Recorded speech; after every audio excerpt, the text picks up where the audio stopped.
N'importe qui sur son téléphone ne sait pas forcément flouter une image qui n'importe lui-même. Et puis moi je pose la question, pour quelle raison aurait-il fallu flouter les policiers qui ont commis le lynchage dans la maison de production qui sont présumés innocents.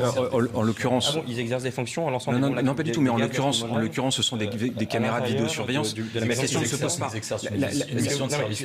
Excusez-moi de vous déranger dans vos certitudes, mais est-ce qu'ici vous pouvez toutes et tous justifier ce qui s'est passé dans la maison de production? Il y aura une enquête. Moi, je sur ce coup-là. Non, mais attendez, excusez-moi. Est-ce que vous pouvez justifier très sereinement ici en plateau que le lacrymogène qui a été lancé dans la maison de production, c'était légitime et c'était l'exercice des fonctions de ces policiers?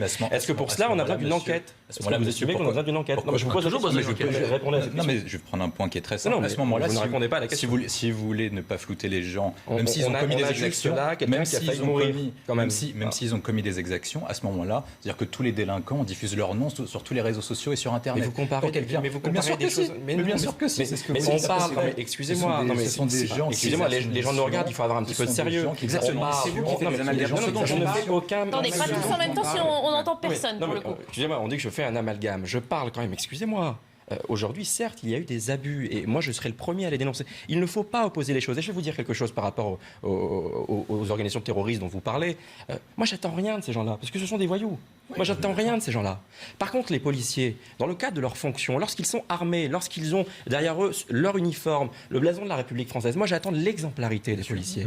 Et lorsqu'en l'occurrence, ils entrent dans la maison de production du producteur Michel, qu'ils le passent à tabac par terre, qu'ils le rouent de coups, qu'ils l'insultent, qu'ils lancent des gaz lacrymogènes à l'intérieur et qu'après ils font des haies d'honneur devant la maison de production et qu'ils continuent, je pense qu'on n'a pas besoin du rapport de l'IGPN pour dire que là-dessus, il y a un sujet quand même qui doit être mis sur la table.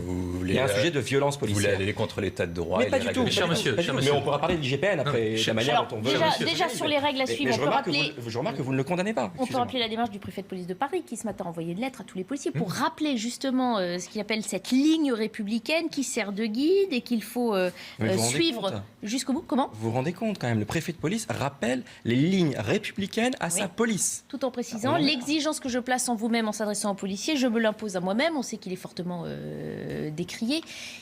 On a l'impression que la population, une partie de la population française, même si on élargit, ce ne sont pas que des groupes, remet en cause cette autorité.